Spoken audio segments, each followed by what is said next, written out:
जितने आस्था चैनल पर कथा सुन रहे हो, जितने फेसबुक और यूट्यूब पर सुन रहे हो और सावधानी से सुनना। तो जिनकी यहाँ संपदा की कमी होती है, वैभव की कमी होती है, लक्ष्मी की कमी होती है, प्रतिष्ठा की कमी होती है, धन की कमी होती है, उसके लिए फैक्ट्री नहीं चल रही हो, कोई व्यापार नहीं चल रहा हो, तो एक कांच की प्याली में कपूर के 7 टुकड़े, फिटकरी के 2 टुकड़े और खड़े नमक का 1 टुकड़ा केवल उस प्याली में रख दीजिए महाराज। 15 दिन तक रखे रहने दो उसको, आपको खुद मालूम पड़ जाएगा कि व्यापार कैसे चलता है। आनंद के अनुभव होने लगेगा, अपने आप व्यापार दौड़ेगा, अपने आप आपका व्यापार खूब आएगा। श्री शिवाय नमस्तुभ्यम। भगवान को अगर जल चढ़ाने के लिए, शिवलिंग पर जल चढ़ाने के लिए शिव मंदिर जा रहे हो और तुम्हारे को लगता है कि आज मेरा ये कार्य है और बाबा तुम मुझे पूरा करना, आज मैंने संसार वालों से आस नहीं लगाई, आपसे आस लगाई है, तो जल चढ़ाने के तरीके को बदल लो। हाथ में जो जल है उस जल को, यहाँ जो अशोक सुंदरी का स्थान है, यहाँ से जल चढ़ाते चढ़ाते शिवलिंग पर पूरा जल समर्पित कर दो। 1 या 2 बार कर कर देखना, आपको दुनिया से आस लगाने की जरूरत नहीं पड़ेगी, बाबा आपका कार्य सफल जरूर करें। महीने में 1 बार पानी के लोटे में, जल के पात्र में थोड़ा सा दूध डालकर, 5 काली मिर्ची डालकर कुंडकेश्वर महादेव के नाम से शंकर को समर्पित करते रहो, तो जिंदगी में कभी घर के अंदर कोई बड़ी बीमारी प्रवेश नहीं करती। शिवाय नमः। पूजन करते समय, तुलसी को जल चढ़ाते समय, अभिषेक पूजन करते समय, घर में आप पूजन कर रहे हैं उस समय पर तुलसी को जल चढ़ा रहे हो, उस समय पर पीपल की पूजन कर रहे हो, उस समय पर बेलपत्री का पूजन कर रहे हो, उस समय पर आंवले का पूजन कर रहे हो, उस समय पर या कोई पूजन भजन आप कर रहे हैं उस समय पर, दरवाजे पर अगर 3 सामने खड़े हो जाते हैं तो ये समझ लेना कि आपकी पूजा को भगवान ने स्वीकार कर लिया। कौन 3 है उसका स्मरण करिएगा।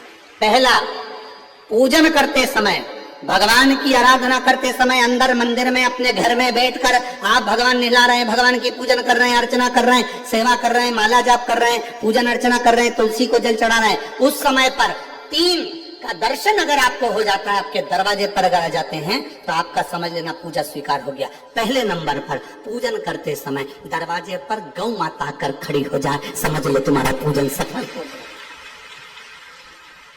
आप पूजन कर रहे हैं अंदर से, गाय रंभा रही है, आप पूजन कर रहे हैं अंदर से, गौ माता गौमूत्र कर रही है, आप पूजन कर रहे हैं अंदर से, गौ माता गोबर कर रही है, आप पूजन कर रहे हैं अंदर से, और गाय दरवाजे पर आकर खड़ी हो गई। तुम्हारी अर्चना में, तुम्हारी आराधना में, तुम्हारी साधना में गौ माता तुम्हारे सामने आकर खड़ी हो जाए। पूजन के समय पर अचानक आकर तुम्हारे द्वार पर, तुम तुलसी को जल चढ़ा रहे हो, तुम्हारे दरवाजे पर आ जाए। और मेरा विश्वास करता है, यहाँ जितनी मेरी जीजियां बैठी हैं, यहाँ जितने मेरे जीजा बैठे हैं, ये मेरा विश्वास करता है आपके साथ कभी ना कभी ये जरूर हुआ होगा। पूजन के समय पर गौ माता का दर्शन होता है, ये मेरा विश्वास करता है। और ये कब होता है? जिस दिन आपका चित्त, मन, वृत्ति भगवान में रमी हो। चाहे तुम राम जपो, हनुमान जपो, शिव जपो, तुम्हारी मर्जी पड़े वो जपो। तुम देवी की भी पूजन कर रहे हो, किसी की देवता की पूजन कर रहे हो, कुल देवता की पूजन कर रहे हो, दिल से कर रहे हो, तो ये 3 का अगर दर्शन हो जाए तो कार्य सफल है। पहला, जम के बोलो गौ माता। दूसरे नंबर पर हमारे यहाँ हम पूजन में लगे हुए हैं, आराधना में लगे हुए हैं, भगवान की अविरल भक्ति में लगे हुए हैं, भगवान की पूजन, आराधना और भक्ति में हम तल्लीन हैं। और दूसरे नंबर पर उस पूजन करते समय पर तुम्हारे घर की बहन बेटी तुम्हारे दरवाजे पर आ जाए तो समझ लो पूजन सफल हुआ है। पूजन करते समय, भजन करते समय, स्मरण करते हुए, नाम जाप करते हुए 3 का दर्शन हो जाए, तुम्हारे दरवाजे पर आ जाए, जीवन की सफलता मानना, पूजन सफल मानना। पहले नंबर पर जम के बोलो गौ माता, दूसरे नंबर पर बहन बेटी, और तीसरे नंबर पर हैं संत गुरुजन, जो निष्कपट भाव के, जो तुम्हारे दरवाजे पर कुछ मांगने नहीं आए हैं, जो मांगने आए हैं वो नहीं। पूजन करते समय तुम्हारे दरवाजे पर कोई संत, कोई ब्राह्मण, कोई गुरुजन, कोई भक्त ऐसा आ जाए जो मांगने नहीं आया, फिर बस तुम्हारे सामने तिलक लगाकर भक्ति में डूबा हुआ, भजन में डूबा हुआ वो तुम्हारे सामने आ जाए, समझ लो कि तुम्हारी पूजन सफल हो गई। मांगने नहीं, मांगने नहीं, केवल आया, भजन गाया, सीताराम कहा, हर हर महादेव कहा, श्री शिवाय नमस्तुभ्यम कहा। श्री शिवाय नमस्तुभ्यम, हर हर महादेव। दोस्तों, शिव महापुराण में भगवान शिव को प्रसन्न करने के लिए और मनुष्य जीवन से हर प्रकार की समस्या से मुक्ति पाने के लिए कुछ विशेष उपाय बताए हैं। ये उपाय इतने सरल होते हैं कि कोई भी व्यक्ति इन्हें आसानी से कर सकता है। भगवान शिव बहुत ही भोले हैं और सच्चे मन से भक्ति करने वाले भक्तों से जल्द ही प्रसन्न होकर उनकी सभी मनोकामना पूर्ण करते हैं। शिव महापुराण में धन प्राप्ति के लिए आप जल में गंगा जल और काले तिल मिलाकर शिव जी का अभिषेक करें। ओम नमः शिवाय मंत्र का जप करते रहें। आपको शिव जी पर जब जल अर्पित करना है तो आपको ओम नमः शिवाय मंत्र का जप करते रहना है।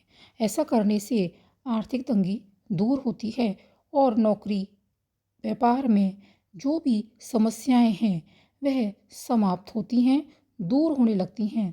जीवन से सभी प्रकार की नकारात्मकता दूर होती है। धन से जुड़ी समस्याओं को दूर करने के लिए शाम के वक्त शिव जी के मंदिर में जाएं और वहाँ शिवलिंग के पास एक घी का दीपक अवश्य जलाएं और मन ही मन अपनी मनोकामना कहें। इस उपाय को एक शुक्रवार करके 41 शुक्रवार तक अगर आप करते हैं तो यह उपाय आपकी आर्थिक तंगी को दूर करने के लिए बहुत ही असरदार होता है। शुक्रवार के दिन अगर आप बेलपत्री वृक्ष के नीचे एक घी का दिया लगा देते हैं शाम के वक्त तो इससे माँ लक्ष्मी की अपार कृपा प्राप्त होती है। माँ लक्ष्मी प्रसन्न होती हैं। दोस्तों, बेलपत्र वृक्ष के नीचे लक्ष्मी जी का वास होता है, इसलिए शुक्रवार की शाम अगर आप एक घी का दीपक बेलपत्री वृक्ष के नीचे लगा देते हैं तो इससे माँ लक्ष्मी की अपार कृपा आप पर होगी। बहुत ही सरल उपाय शिव महापुराण के बताए गए हैं।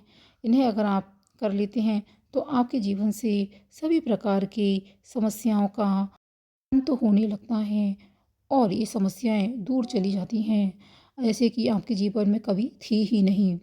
अगर आप इन उपायों को करेंगे तो सुख समृद्धि धन संपदा की आपको जीवन भर प्राप्ति होती रहेगी। कभी कोई दुख आपको बिल्कुल नहीं सताएगा। बस विश्वास के साथ में आपको यह उपाय करना है, जैसा कि पंडित प्रदीप मिश्रा जी अपने कथा में बताती हैं। अगर आपको यह वीडियो पसंद आया है तो इस वीडियो को लाइक कीजिए, शेयर कीजिए और कमेंट बॉक्स में कमेंट करना ना भूलिए। हर हर महादेव कमेंट बॉक्स में ज़रूर लिखें। मिलते हैं अगले वीडियो में। धन्यवाद।